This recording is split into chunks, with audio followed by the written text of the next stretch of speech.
Hi, everyone. Welcome to another episode of Second Act Actors. I'm your host, Dr. Janet McMordie, and I'm still a medical doctor simultaneously trying to pursue a career in acting. My guest this week is Jen Viens. Jen is an actor, producer, and intimacy coordinator. And Jen has an incredible story to tell from their start in good old Vancouver, just like me. Before we started recording, we were waxing poetic about what we miss about being on the West Coast. Jen now lives in Montreal. I now live in Toronto. And we constantly get asked, what are you doing out here? You did it backwards. Aren't you supposed to be going to Vancouver from here? Hardy har har har. Anyways, like I said, Jen wears so many hats in this crazy industry, actor, producer, intimacy coordinator, and we have an incredible conversation. I'm so excited for you to hear their story. Please enjoy Jen Viens.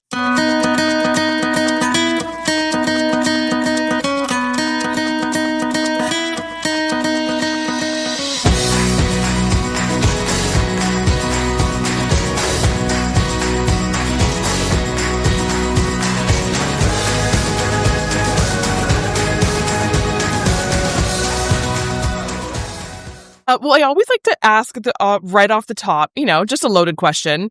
Tell me your story. How did you get into this crazy business? Well, so go all the way back to Vancouver. Yes. So I started in this industry as an actor, and back in Vancouver, I was not working, as many of my colleagues were not either. And so, I'm being a little dramatic. I was working a little bit. We were working a little bit. But, being an actor can be a little demoralizing because you have to wait for the phone to ring to be allowed to do your job. And so that was one of the reasons that I decided that I wanted to be a producer, because I wanted to make my own work so that I didn't have to wait for the phone to ring, and then do the same thing for my friends, so that we could create together and then, we could put our own work out into the world. But the other reason that I wanted to be a producer was because I had experienced, and so had several of my colleagues experienced, some really unfortunate, I'm using euphemism, unfortunate stuff on set. They'd experienced being pressured to do things they didn't want to do, being disrespected, being treated like a meat puppet kind of thing. Like, you do whatever I say because you're cast. And so that was something that I really disliked about the industry. I love storytelling. I grew up in a video store.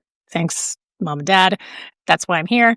But there was a lot about it that I didn't like. And so I realized that the best way to make that change was from the top. And so I decided, hey, if I'm a producer, I can really, truly affect change. So fast forward a whole country, and a number of years later, I was taking a workshop in Montreal about consent. And it was a workshop about best practices for working with performers if you are a producer or a director or whatever. It wasn't about intimacy coordinating, but it was about consent and boundaries and how to work respectfully in a space. It was shortly after the Me Too movement, so it was very, top of mind. And I took this workshop, and I found out that the instructors were intimacy coordinators. And then I found out what that meant. And I went, this is a job?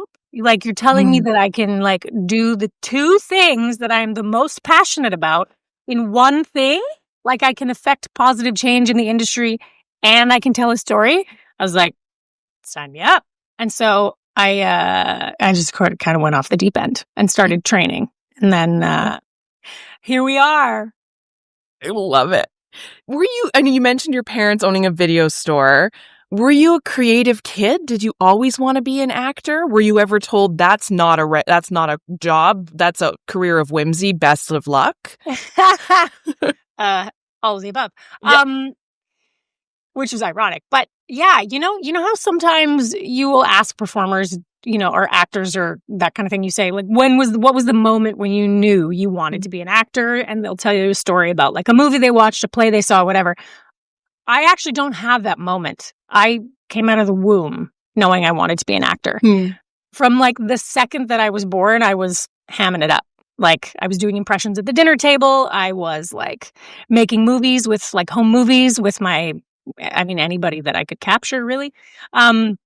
my tiny hands with our tiny camcorder. Like, so from minute one, I always wanted to be an actor. And I was a super creative kid. I actually, before I became an actor, my first career in the industry was as a singer. So from the time that I was 6, I was like semi-professional for a number of years until I was like 14. And then I quit. I left it behind for my true love, acting. But I was always like, I'd watch Saturday Night Live, and then the next day I'd be like, okay, let me show you what I learned. And then I would do all the accents and the impressions. Did you do formal acting training? Did you go to theater school? How did that look? I studied theater at UBC. I didn't finish my degree. Spoiler. I didn't finish my degree because I left to run a theater company. Oh, and wow. So I said, it's partially what I'm going to theater school for. So I've already got the thing. So I'm just going to go and do that. And so, I got some I think my education was like hands-on in the theater, I ran a theater school for a number of years. So I was teaching a lot, and I still teach. It's one of my favorite things is to teach theater to kids. And aside from that, I did train at like actor studios. So I found that to be more fulfilling and more beneficial to the craft of acting versus theater school. I think it's an ongoing debate. Like, what's better, theater school or like a scene study conservatory kind of thing? And for me, scene study was a better playground. Yeah.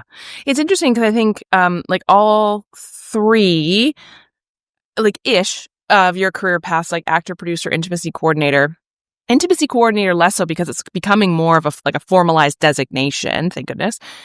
All of these 3 careers are ones that you can just say that you are, and you don't need like a degree on the wall or a license from the government or anything like that to be like, yes, I may now practice the art of acting. I may now practice the art of producing intimacy coordination and stuff like that. Does that, for some people I chat with them, and that is a big kind of, I hate to use the word trigger, but like, because it doesn't feel like a legitimate career path, that there's like a weird kind of battle, especially if they've had a first career. I know I've had that. Yeah. When it's like, yeah, you could just pluck someone off the street and be like, you're now an actor. Congratulations. You can say you're a producer. I've met many people who say they're producers. Do they actually do it? Yeah. What are your thoughts on that? Well, especially with producing, because like it's so nebulous. One of the number one questions I get is, so what does a producer do? I literally Googled that. Because, fair, because, and I'm always like, how much time do you have? Yes.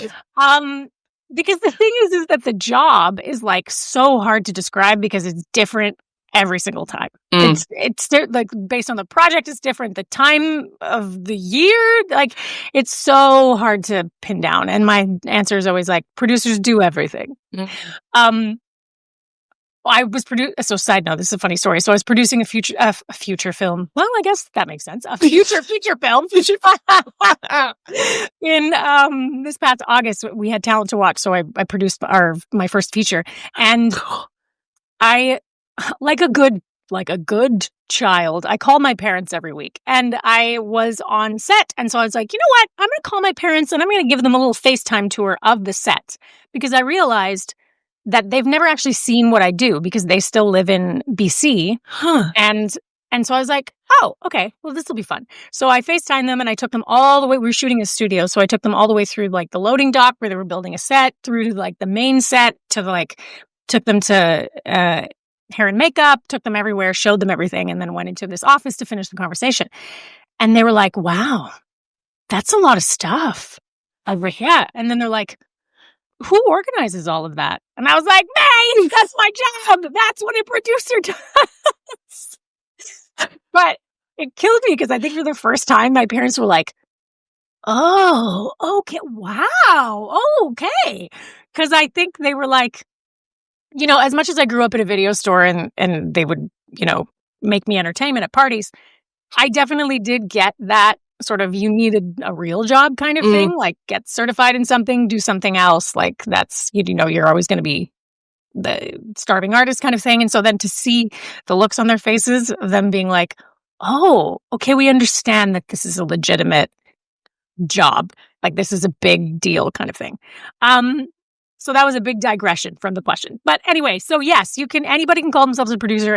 That's the issue we have right now with intimacy coordinating, is that because there is no standardization, we're not in the collective agreements for our ACTRA, like our performers union in Canada. So there's no standards that people have to hit in order to call themselves an intimacy coordinator. So somebody can take, a course on consent, like a 2-day thing, and then be like, I'm an intimacy coordinator.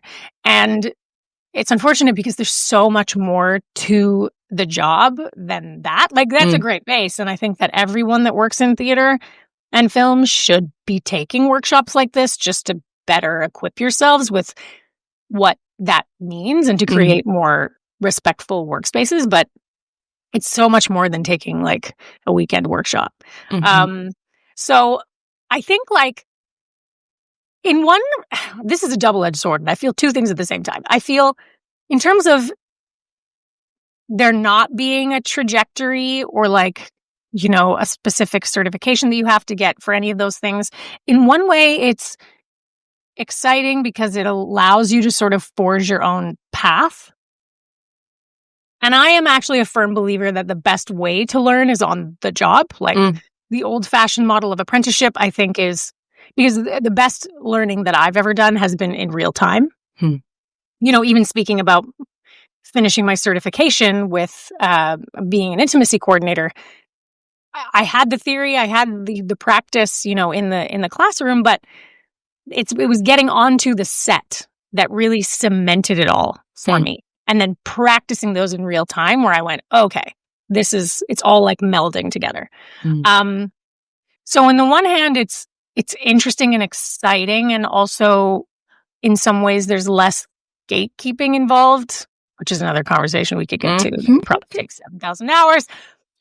But then on the other side, there is no trajectory, and it can be really overwhelming and confusing and demoralizing because there's no rungs on a ladder that you're like, okay, I'll do rung 1 to get to rung 2 kind of thing. So it's a bit of a double-edged sword, I think.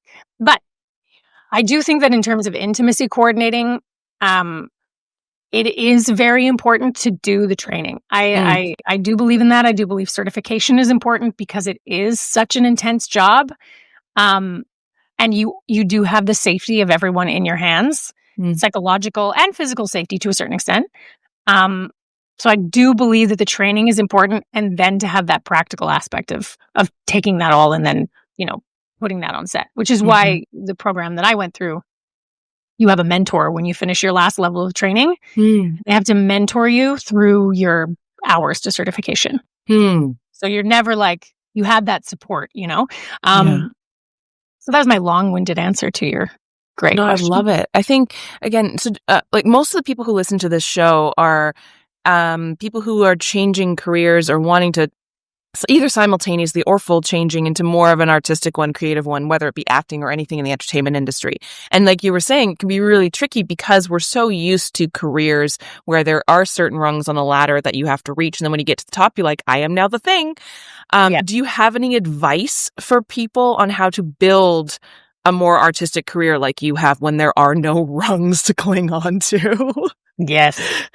I think one of the things that has been the most valuable to me, that has been true of all of the hats that I've worn in the industry, is I've had really generous mentors. Truly, like as a performer, I have some great mentors that have really kept me sane and kept me going, because there's many times that I could have quit. As a producer, I have had amazing and still have amazing mentors that, because again, the job is different every time. So you finish a project and you go, great, I know how to do this job. And then you start a new project and you go, I have no idea what I'm doing. What am I doing with my life? And then definitely as an intimacy coordinator, my mentors have been invaluable to me because, I've been working, I'm arguably established. I have a decent resume, but I still lean on my community when I have questions, uncertainties, that kind of thing. And that's And I have mentees, like I have people that lean on me. And so that's one of the really lovely things about it, is to have a community where you can support each other.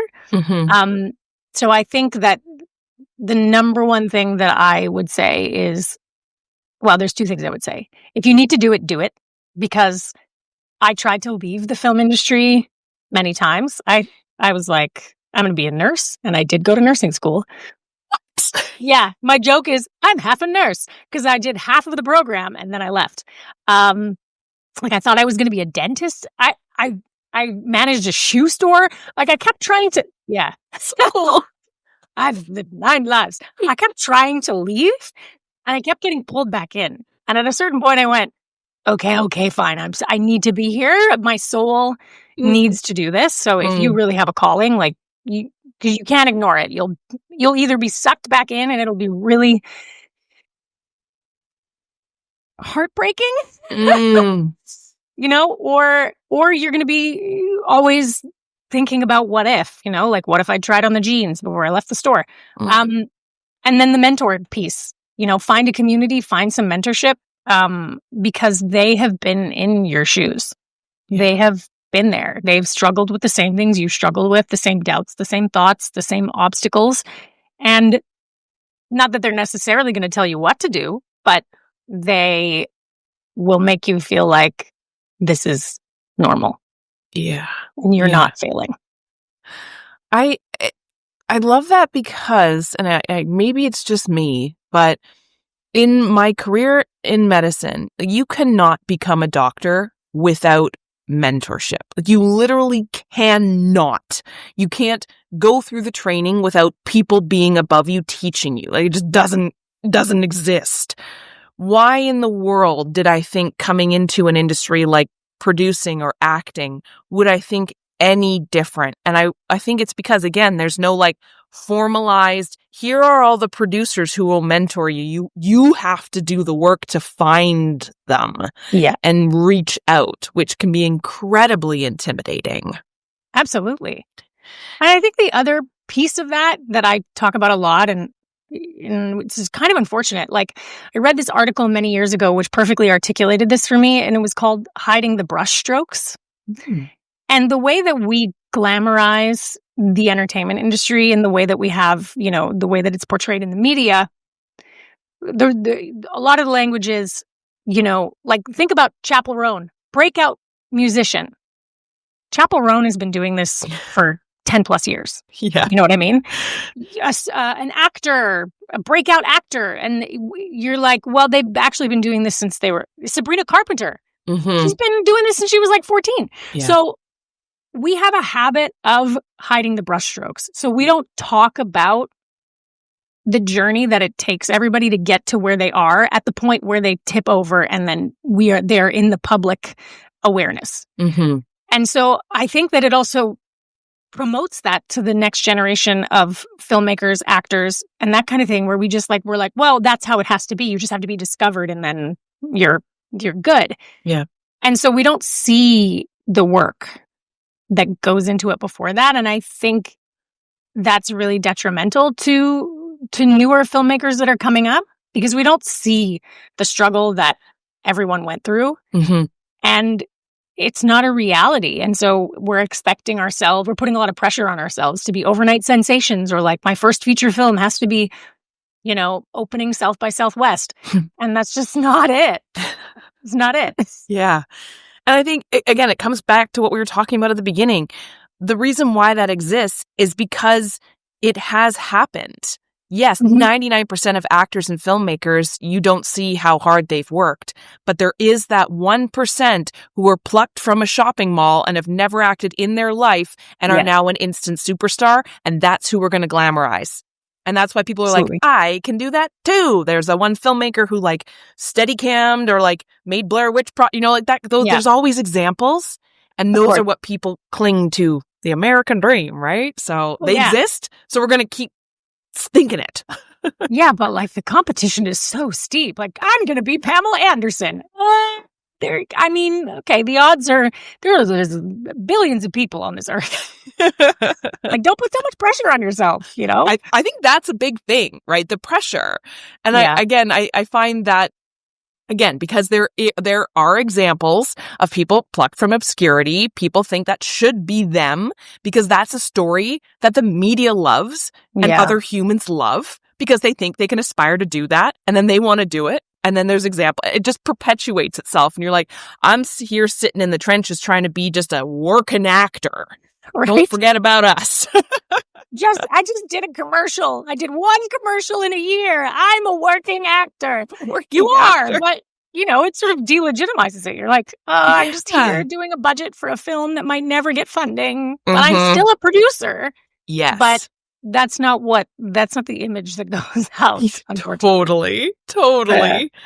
You kind of already answered this, but I would love if you have any other answers. Has there been anything surprising about the entertainment industry that you didn't expect with all of your hats that you wear?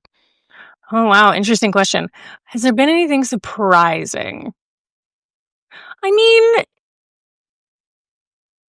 I don't know. I think more so, which is maybe this is not a positive thing, but I think more often than not, my suspicions about the industry are confirmed, which is like not awesome in a lot of cases. But I think the thing that's been surprising as an intimacy coordinator is that I guess I didn't realize, because especially when I started out, it's still a tough game, but it was very tough when I first started. And it was we were not a welcome presence a lot of the time. There was confusion. People didn't know why we were there. We were considered like the sex police. So we were just there to say no and tell people what they couldn't do and ruin sort of an artistic vision. Makes sense. We're a new role. It wasn't, we're walking onto sets with established filmmakers who have never worked with us before. So there's a lot of confusion there, right? And so there was a lot of education that takes place. You're representing the role as much as you are doing the job. And I think once I had a couple of, I had some time and some experience under my belt, and intimacy coordinators became less of a mystery. Like they became more of a commonplace role on a film set. I started to see the creative power of being an intimacy coordinator and how welcomed that was. And I guess that's a piece that I didn't expect. But I guess as people became more used to the idea and understanding of the role, I would have directors that were like, okay, like tell me, like here's choreograph it, help me. And I had one director that was like, should I cut now? And I was like, yeah, you could totally cut. And so I guess that's the piece that was surprising to me, is that in all honesty, I wasn't expecting that. I did expect a lot of like, okay, I'm really here to make sure that boundaries are not crossed, and I'm probably going to have uncomfortable conversations. But then not expecting that it could also be really lovely in that way, where you feel like really a creative partner with a director who's respecting the role, respecting the actors, and so that was pleasantly surprising. That's awesome. I'd love to chat more about your role, like what an intimacy coordinator does. I've had experience both as an actor in theater with an intimacy director, and then as a producer with intimacy coordinators on 2 of my films. And so like you're preaching to the converted, but the biggest thing for me as a producer that I try and like shake into people's heads, because it's all about money. It's like, when I worked with an intimacy coordinator on both my sets, they made the film look better and cost less. Yeah. That goes down to brass tacks. I mean, there's a myriad of other benefits that came from it, like an unbelievable list of everything that benefited everyone on set. But if you want to convince a producer, I'm like, they saved me money. 100%. The end. So I would love to hear just more for people who are new to the industry, what an intimacy coordinator is, what you do, and when do you get involved in a production? Yeah.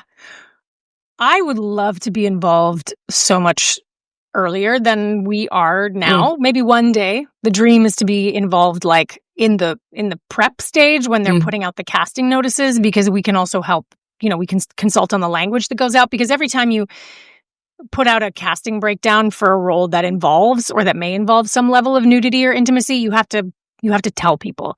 Yeah. And so, we are valuable from the jump. Like, we can get involved at the script stage and we can talk to you about the feasibility of shooting things, like, so that you don't get to a location scout and you decide on your shots and then you hire an intimacy coordinator and they're like, you actually can't do that. I'm so sorry. Anyway, that's my dream. But usually we're hired it depends. Like, we don't have a ton of lead time. We're usually hired kind of in the last stages of prep before they're going to go to camera. And then and the other thing is we're hired by production, but I'm not beholden to production. I'm not, even though they hire me, they call me, they give me a contract. My job is not to make them happy necessarily. My number one job is to make sure that the performers are protected, that their boundaries are respected, they have everything they need to perform the scene and feel confident, and that they're totally supported. So that's the thing that I always like to tell performers, because the idea of the role is that we're meant to be non-biased third parties, so that we can be the middle person that can advocate for their needs so that they don't have to do it. Because speaking from experience and from talking to colleagues, it's almost impossible when there are power dynamics at play and it's, hour 14 and the director comes to you and is like, just do it. You're gonna, 9 times out of, it's gonna be so hard for you to say no, because you have so much pressure. You're on set, the lights are on, the clock is ticking, the director's asking for something, right? And so I understand how performers get pressured into doing things that maybe they reflect on later and they're like, I wouldn't have done that had I been clearer headed. And so we essentially are that person that's there, that all we're doing is watching that. That's our only job. So the director can focus on performance, the DOP can focus on image, and that's it. And so we're there to support that. The other thing that, as I sort of alluded to before, is that we are creative partners. So we can help the director with those, if they don't really know how they want to shoot something, or this is how they want something to feel, but they don't really know how to do it, or because we have the expertise in terms of, I can choreograph this in a way that's going to hide anything we don't want to see, whether it's body parts or intimacy garments, or modesty garments rather, or a pillow, anything. I can do it with the camera angles so that we can hide it. We'll never see it. And I can do that faster because I know my kit, I know my tools, and I know the angles. And then I can turn to the camera operator and be like, okay, I know you want to follow this action. So this is when the hand is moving down. He's going to do this on a button, and then that's your cue to follow the camera, so that it's going to take you maybe 2-3 takes versus 7-8 to get what you need. So high level, we're there to protect the performers first and foremost. And then we're also there to make it look good and authentic. Do you find, because you were an actor first, does that influence your intimacy coordinating? Yes, for sure. Having been an actor helps me in most of I would say all of my roles in the film industry, especially I think as an intimacy coordinator, because I know what it's like to be on the other side.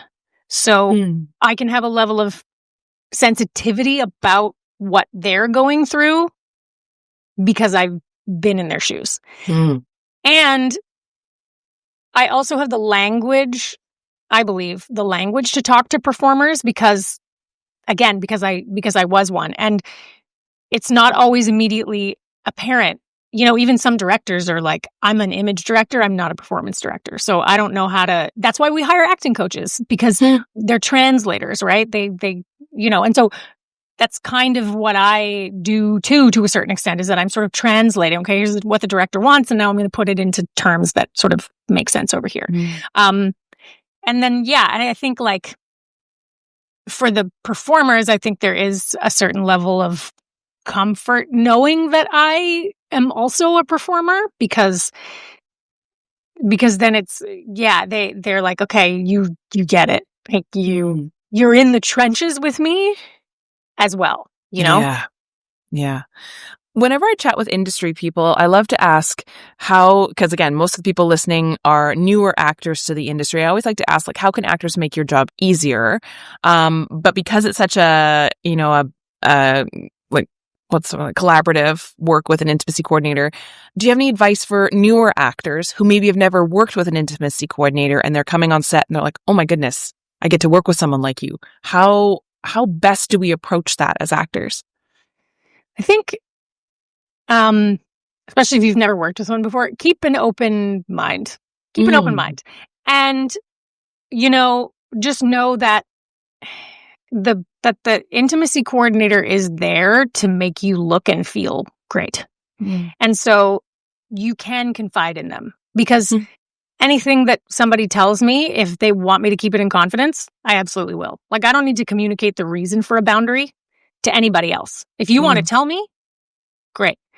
And I'll often ask questions just to clarify, not to question, but to clarify the boundary, just so that I'm completely understanding it.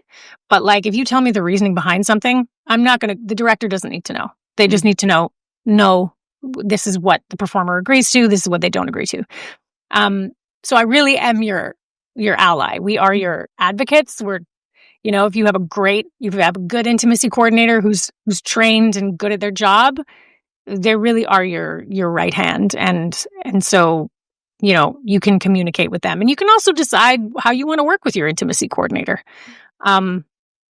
Because there's a lot of stuff coming out at the moment, about, performers that didn't use intimacy, like A-list performers that didn't use intimacy coordinators and films that didn't employ them. And it's almost framed as like a badge of honor. Yeah. Kind of thing.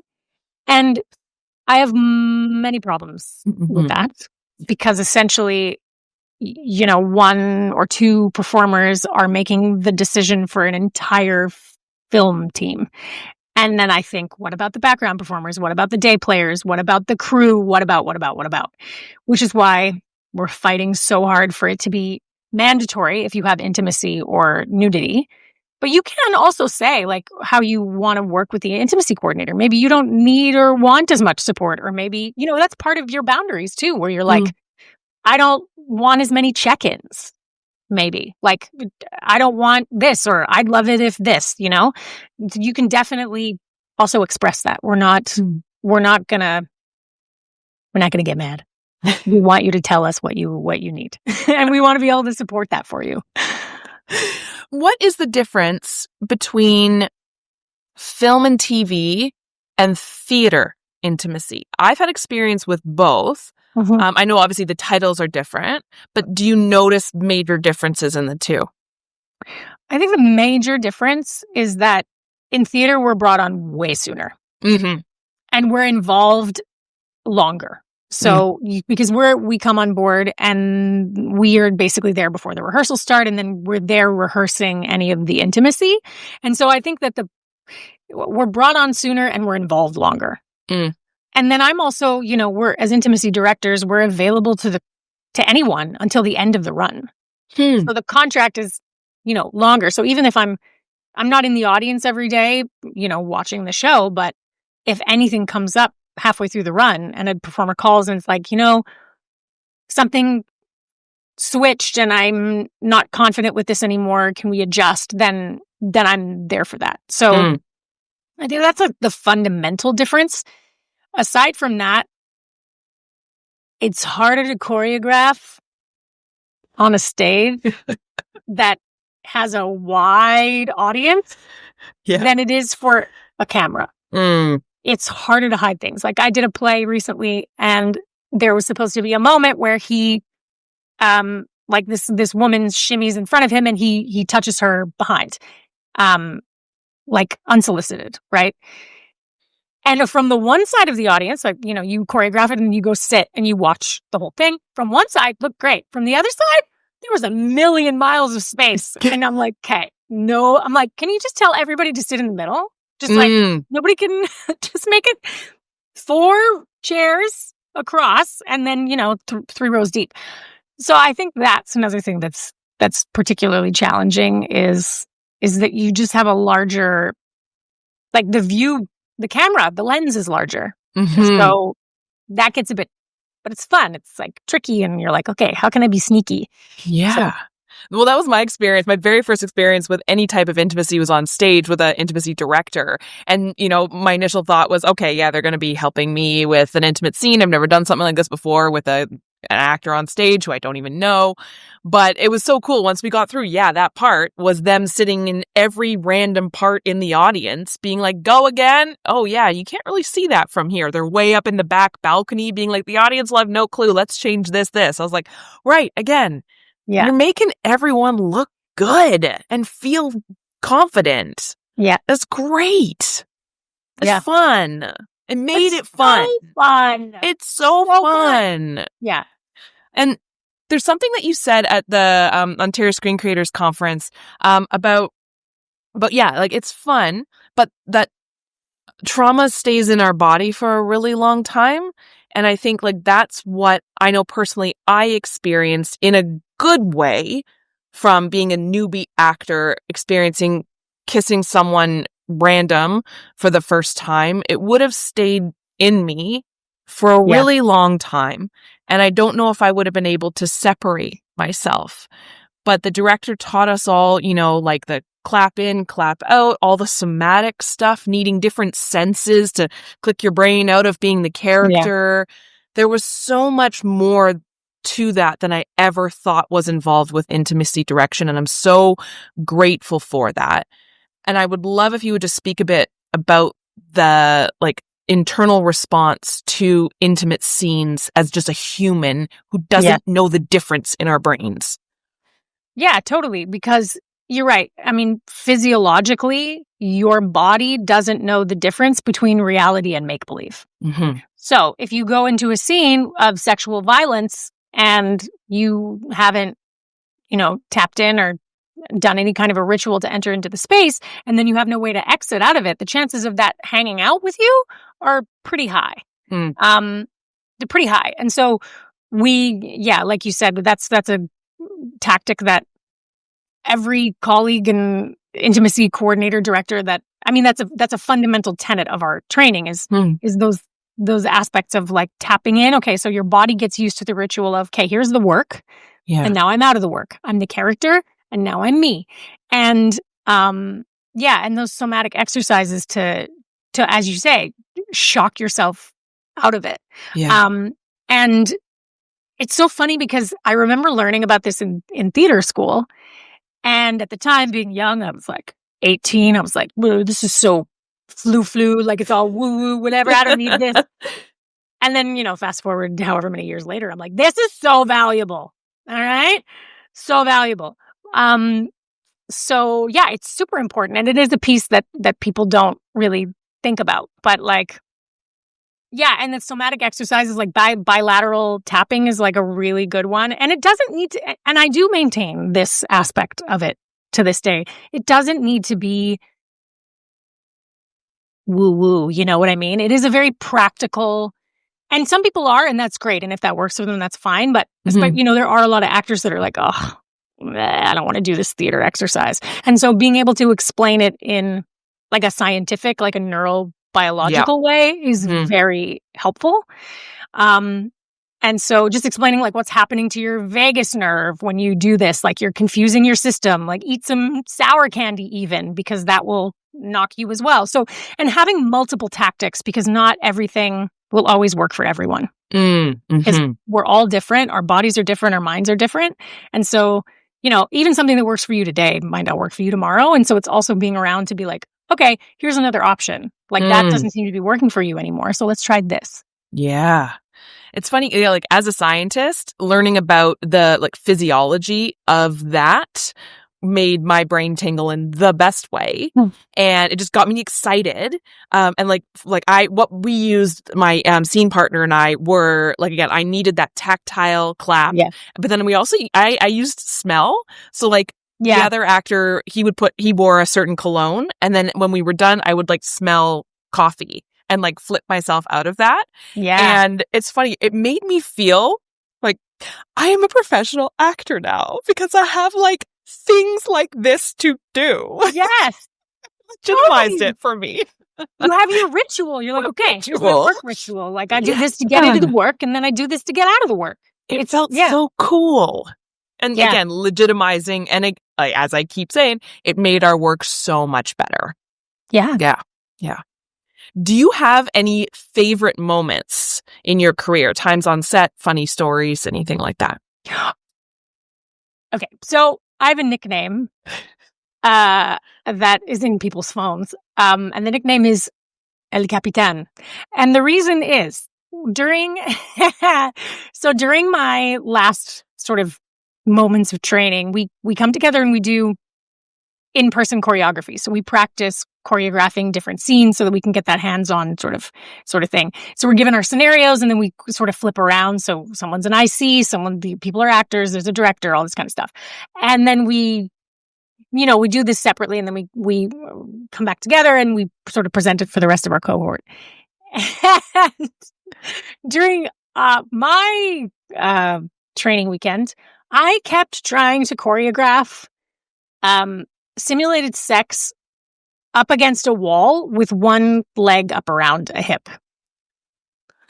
And I kept trying to do it. And I kept trying to make it look good. And I kept, every time our teachers were like, that doesn't work. It doesn't work. And they kept being like, listen, the hardest thing to choreograph is that move. Simulated sex, standing up against a wall with one, but it's so hard to do. And so they were like, just give it up. And I was like, mark my words. I will make this happen. So fine. I graduate. I move on with my life. I get my first job working on a feature film. I go to set after everything. Go there that day. Find out. What does the director want? Simulated sex against a wall. And I was like, this is it. This is my moment.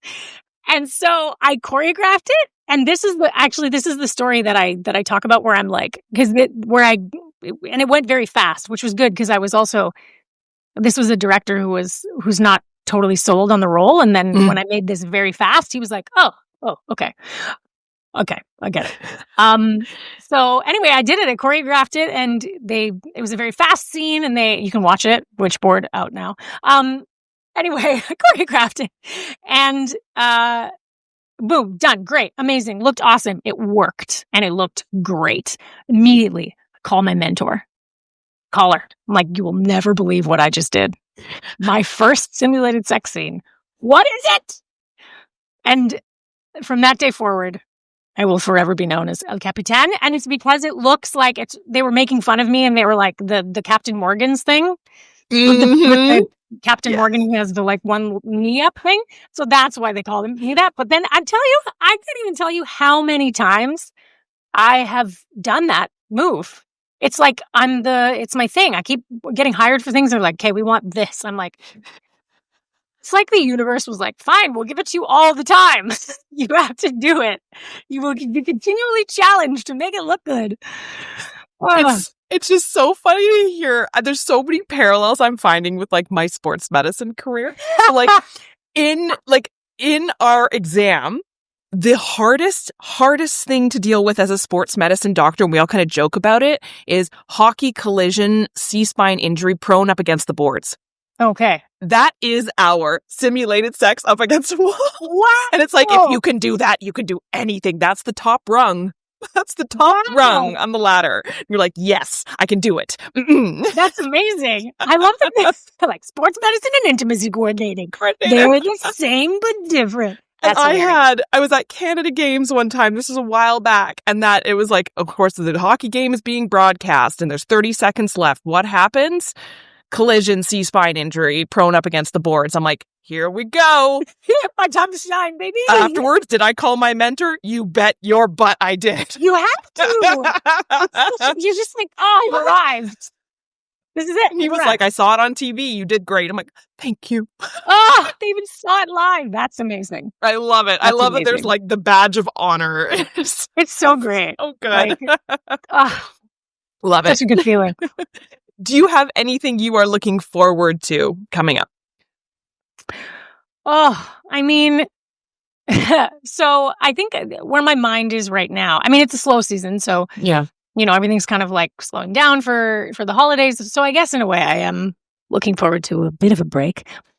But one of the things that I'm really working on pretty diligently, I guess, or focusing a lot on right now is I'm working with Actor National to create an organizing campaign for intimacy coordinators. And so because we are inevitable, we are not going anywhere. We're here to stay. They won the status in the States. And so we're going to follow in those footsteps. And so I'm excited about, speaking to colleagues all across the country and talking about what that's going to look like and really fighting the good fight, because we need to keep our performers safe. Like like I said, we're inevitable. We're not going anywhere. And so yeah, we're just fighting for our rights, which are also the performers' rights. Yeah. Awesome. Do you have any final words of wisdom or advice?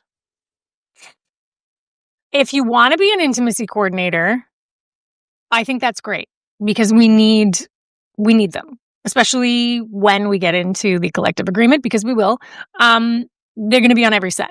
Right? All the time. And so we need folks. We need, we also need people of different varying backgrounds. It's just a reality, because it's a newer role. There aren't that many of us. And so we need folks with, different backgrounds and that kind of stuff. So if you want to be an IC, I encourage it. I also just say to everyone that asks me, because it's a popular question, like how do I become an intimacy coordinator?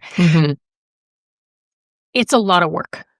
It's a lot of training. Like I said, you can't just take a weekend workshop and become an IC. It's a lot of work. Like for me, it was a 3-year, Wow. 2.5 journey. Okay. Because on top of our training, there's other things you need to do outside of that are not offered within a training program. So, mental health first aid, anti-oppression, inclusive language, all that kind of stuff. And you need experience on set. And it makes sense, because we are responsible for the safety of everyone involved in that scene. And what I had said at the Screen Creators Conference was, you can heal a broken bone, but you will never return to a pre-traumatic state. That trauma will forever be in your body. You learn to work with it and live with it in a way that a lot of people can learn to work through, but it will always be with you and be a part of you, even if it's not actively causing pain. And so an intimacy coordinator can help prevent that from happening. And so it makes sense. It's a highly vulnerable, important role, and you're holding a lot of responsibility. And so I would just say, it's great. Just be prepared for the level of training that you need, and find your mentors, get your community, and it's ongoing. Like, we mentor each other, even people that have been working for, since the beginning. So, yeah. But it's worthwhile. It's very fulfilling. Do you have a specific course that you would recommend? So I trained with Intimacy Coordinators Canada. That's where I'm certified. They are SAG-AFTRA recognized training institution, because SAG has a great model for their intimacy coordination, even before they won their status. In the States, they had a registry, they had accredited training institutions. You can find intimacy coordinators who have the proper, like the certification and training that they recognize. So you can always go to that website. You can go to the SAG-AFTRA website and look at the training institutions. Other than Intimacy Coordinators Canada, there are 2 others in Canada that are SAG-AFTRA recognized. And I do recommend that simply because, if you want to work in the States too, you will be recognized over there. So Van City IC is another one, that's BC. And then there's one more. I'm forgetting. Yeah, I think it's I think that's the other one. But anyway, I would find one of those. That's what I always send people to the SAG website. There's training institutions in the UK. There's ones in the States. So there's options for you depending on where you are.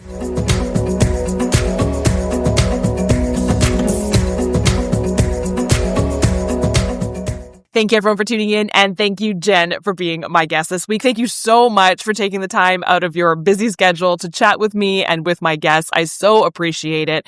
Everything about intimacy coordination, intimacy direction just makes my scientist brain tingle in the best way. There's so much physiology that's involved. And I just love that it is a really neat coordination between artists and, to be honest, there's a lot of science to it.